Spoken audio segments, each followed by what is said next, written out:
Most people get a raise and lose every dollar of it without buying a single thing they'll remember. Not a trip, not something they'll still own a year from now, not one purchase they'll point to later and say, that was worth it. The money just disappears. Quietly dissolved into a slightly more expensive version of the exact same life they were already living. A nicer lunch here, a subscription they stopped canceling there, small decisions that don't feel like decisions at all. And here's what makes this worth stopping on. They knew it was coming. Lifestyle creep isn't a secret. They'd heard about it, read about it, warned their friends about it. And the raise still vanished, not because they were reckless, but because knowledge never stopped the mechanism. So if awareness doesn't work, and it clearly doesn't, then the answer isn't more awareness. It's understanding what is actually happening inside your brain during the first few days after your income changes. Because there is a window, and it is only open for 48 hours. Think about the last time your income went up, and try to locate that brief stretch, maybe a week, maybe two, where the extra money still felt like extra money. Where it hadn't attached itself to anything yet, where you still felt the gap between your old life and what your new income could be. That feeling isn't sentimentality, it's a neurological state, and the people who understand what it actually is and act inside it end up with fundamentally different financial trajectories than everyone else. Your brain doesn't track income as a number, it tracks it as a baseline. When your pay increases, your financial identity enters what you could call a wet concrete state.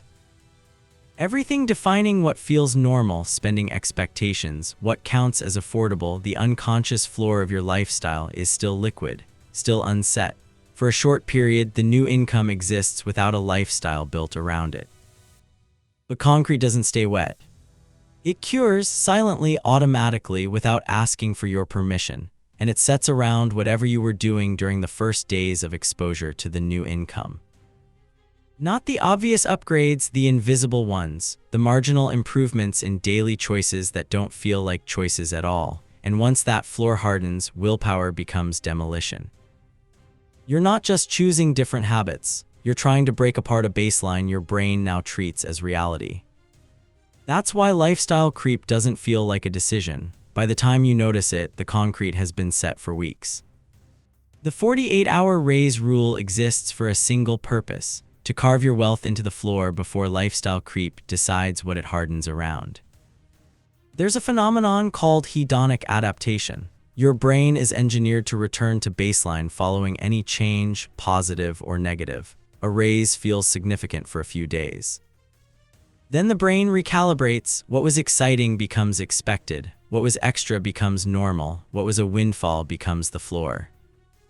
This recalibration happens whether you act on it or not. It's not a character flaw. It's an efficiency feature your brain runs automatically. The problem is what it does to income growth when left unmanaged.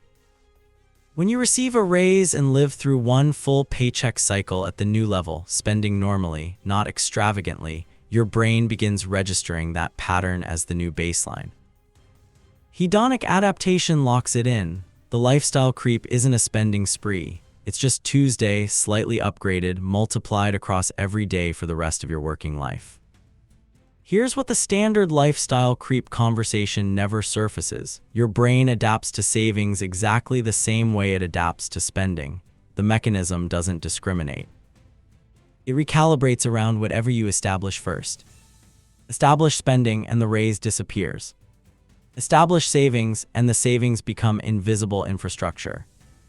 3 steps, the sequence is the point. Step 1, the moment your raise is confirmed, not when you feel ready, not after you sit down to figure out your budget. Calculate the exact monthly delta between your old net income and your new net income.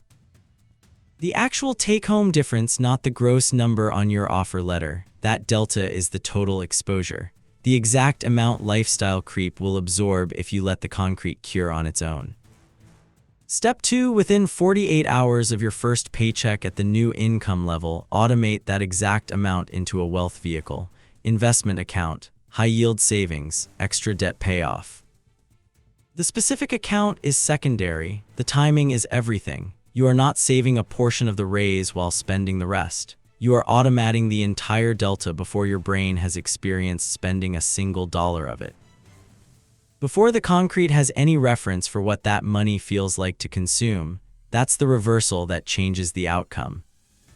48 hours, because that is approximately how long the old baseline continues running before the brain begins updating around new income patterns. You are acting inside the gap between the old normal and the construction of the new one. That gap is short. It is also the only moment the floor is still wet. Step 3. For 90 days, live as if the raise didn't happen. Not as punishment, not as extreme restriction, as architecture. What occurs over those 90 days isn't discipline, it's hedonic adaptation doing exactly what it does, just pointed in the right direction. By week 4, the automated transfer has become invisible, not because you fought for it every month, because your brain has processed it as fixed infrastructure. The savings automation is now baked into the baseline, the concrete set around wealth building, not lifestyle inflation. After 90 days, make deliberate lifestyle choices with whatever remains, not whatever the path of least resistance shaped during the first month of exposure. Intentional upgrades from a secured position, chosen consciously, not quietly claimed by lifestyle creep disguised as just living your life. This is where every conventional savings system breaks down. They all depend on discipline, on repeatedly choosing to save in the presence of full, accessible income month after month against your own recalibrated baseline.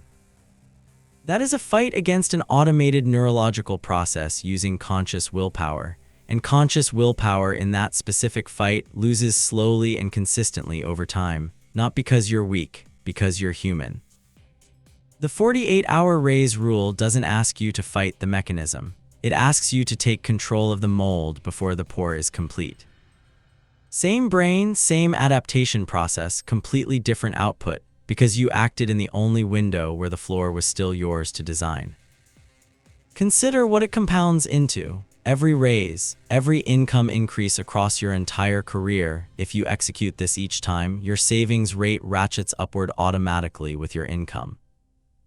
Not through monthly battles with yourself, through architecture that runs silently in the background while lifestyle creep never gets the window to set. 48% of Americans earning over $100,000 a year still report living paycheck to paycheck. That isn't a discipline statistic, that's an architecture statistic. The income was there. The window opened every time, the concrete just set in the wrong direction every single time. Wealthy people don't have more willpower. The research on this is consistent. What they have is better designed defaults. Systems where the right behavior happens automatically before a spending decision is ever made. The savings happen before the money can be experienced as available. The investment automation is executed before the brain builds a reference point for the income. The concrete sets in their favor not because they're more motivated, but because they acted when the concrete was wet. The 48-hour raise rule is not a budgeting strategy. It's the decision to be the architect of your own financial baseline in the exact moment you actually control what the floor gets built around. Every other moment, it's already hardened. The next raise you receive, you'll feel that brief period where the extra money still feels like extra money. You'll recognize it not as permission to spend, but as the window. You'll know the concrete is wet, and you'll know exactly what to carve into it before it sets. The question worth carrying out of this, if hedonic adaptation is building your financial floor right now, what has it been setting around?